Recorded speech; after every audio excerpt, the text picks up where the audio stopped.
Sherrone Moore, and Michigan now looking for a new head coach, and where that can spill into SEC waters.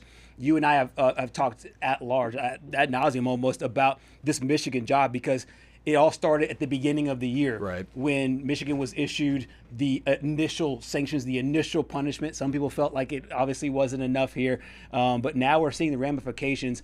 Now that you've had basically 24 hours or close to 24 hours to digest it, where do you see Michigan right now and some of the ways that they'll need to propel themselves forward? Well, I think Pete Thamel said it best on the Pat McAfee show earlier. I mean, the players were shocked by everything that just went on, because when you talk about the timing of everything in the calendar, last week was the early signing period, and now for this to come out, there were apparently rumors about this potentially going on a few weeks ago, actually. Right. I don't think there was credible evidence at that point yet. I do not believe, I never believed that Michigan did this on purpose after the signing day. I just don't think that the evidence was there yet, but it clearly yesterday there was inexcusable evidence that something had gone on. But, you know, it is unfortunate for a lot of people, because, you know, obviously it's unfortunate for his family. I'm thinking about his family and everything. But at the same time, this is a person. Like he is a person. And honestly, I personally like to treat people with compassion. And this is a real life person. Like this person has feelings and everything. Right. And I also feel for his staff, because now with a new head coach, there's going to be people that lose their jobs because of this. Correct. So, I mean, it's not a great situation at all. But and then the news that came out later on last night that he was detained by police in Michigan. I mean, it really is an unfortunate situation, and it is crisis mode right now for Michigan. Yeah, I think tragic is a word that you can very fairly use as it relates to this moment right now, because it's obviously a tragedy for his own family. Could be a tragedy for obviously the family that was involved on the other side. But then you talk about the football part of it, and I think you bring up a great point, because I think a lot of people, the spotlight goes on the head coach, but there is a staff that is tied to this, and they're always tied to not only fourth down decisions, but they're also tied to decisions off the field as well. Recruiting and all kinds of stuff. The strength and conditioning, getting game day preparations ready. I mean, at this point, you don't know if you're still going to have a job once the next head coach comes in. So it's really not a good situation at all for anybody. But now Michigan's going to have to find a new head coach. Yes. And they have to go quick, because the transfer portal opens in less than a month. Yes, exactly. And honestly, you want to get into who we think could be the next head coach? Do you want to go first? You know what? I will go first. I will go first here on the potential targets here. So there's a few ways that you can do this, but on my potential targets, number one, I'm going Jesse Minter. Okay. He's a Michigan man, and Michigan likes to fit this narrative of Michigan man. I think every coach that has coached that program, I think outside of Rich Rodriguez, had ties to that program in some way, form, or fashion. Either they played there as an assistant coach there, but I mean, or they tried something different with Rich Rod. And Michigan's just known for running a pro-style offense, and he's been the more run college-style offense, and it just didn't work. And ever since then, it's just been back to the pro style. Right. And so you have Jesse Minter, who has close ties to that program. Obviously was the defensive coordinator when they won the national championship. Ties to the school. He's now in the NFL with Jim Harbaugh. He's one of the guys that went with Jim Harbaugh. Everybody will say, but he's got to show cause. From my understanding, that show cause will run up sometime pretty soon. It doesn't seem like his show cause was as long or as penial some of the other ones were for some of those guys. Like Jim Harbaugh's, for example. Right. The next name on there is a name that's going on forever from a lot of different people when it related to the Penn State job. I do not expect that to die. Kalen DeBoer, if you look at betonline.ag, he is the favorite to win this job. Again, it just feels like, once again, he's tied back to another Big Ten job. My third guy is Dan Mullen.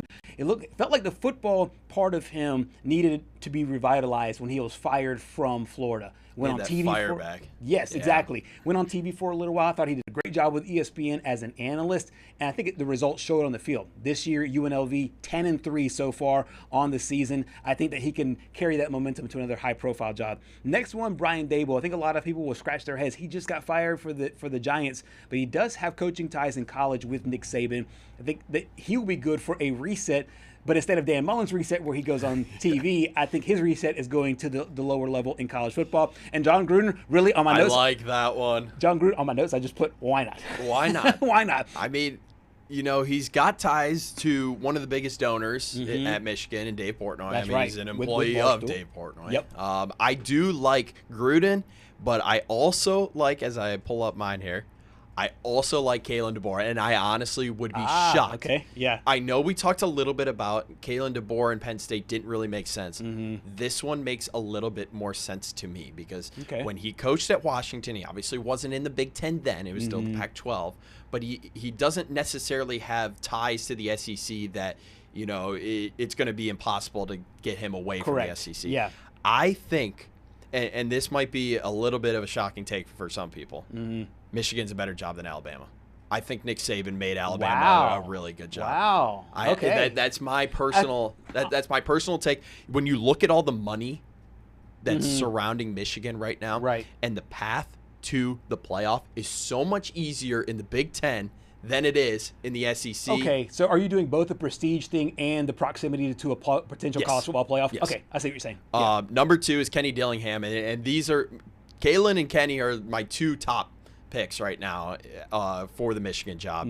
Kenny has turned around a Arizona State program that, for lack of a better term, has been awful for the last few years. They were picked to finish dead last year before winning the Big 12. Right. And honestly put a scare into Texas. But, sometimes I do wonder if the tournament format that is in place this year was in place last year, that things might have been a little bit different. Correct. We will never know.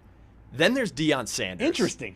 And honestly, if you put Deion with a program that actually has money, unlike Colorado, I know there are some Ohio State fans out there that are a little scared about this possibility. I never really even considered this, but he's been in the cold weather city. He's a really, really good recruiter. Another thing about Michigan kind of considers themselves like the Harvard of the of the North, the public Harvard, so to speak.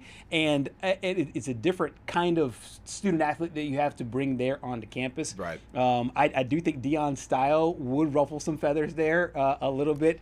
Deion actually, out of all, I have a list of honorable mentions outside of the 5 that I had. Deion didn't even make it, so that's a good one. You said a special type of student athlete for the Harvard or the North, and that's where I'm going to go with next, Clark Lee. Yep. Because I do think with Clark Lee's past, he's not tied to the SEC as well. Yeah, he is tied to Vandy. He is tied to Vandy. Right. But I could honestly see him leaving Vanderbilt to go up to Michigan. Money does talk in college sports. For sure. And honestly, in any sport, when it comes to being the head coach at a program like Michigan as well. Right. So I think Michigan, and then Marcus Freeman is kind of like my wild card there. I don't think he's going to be the head coach. Yeah. But you gotta at least reach out to him and make him say no. Right. Here's my thing about, and I do like your picks, but the thing is, Michigan I don't think they're able to take the risk on a guy that's never been a head coach. That's a good point. Yeah, they just rolled the dice. Because you've got Bryce Underwood that just took all of Michigan out of his social bios, and might be going to a place that we're going to head after this break down to Lane Kiffin at LSU. Could that be a possibility? I don't know, but you got to hire a guy that is an offensive mind. You're going to have a good defense at Michigan because, Michigan, Ohio State, 2 great defensive-minded programs. But you got to find a way to keep Bryce Underwood, or else he's going to go down and join the Tigers. I love it.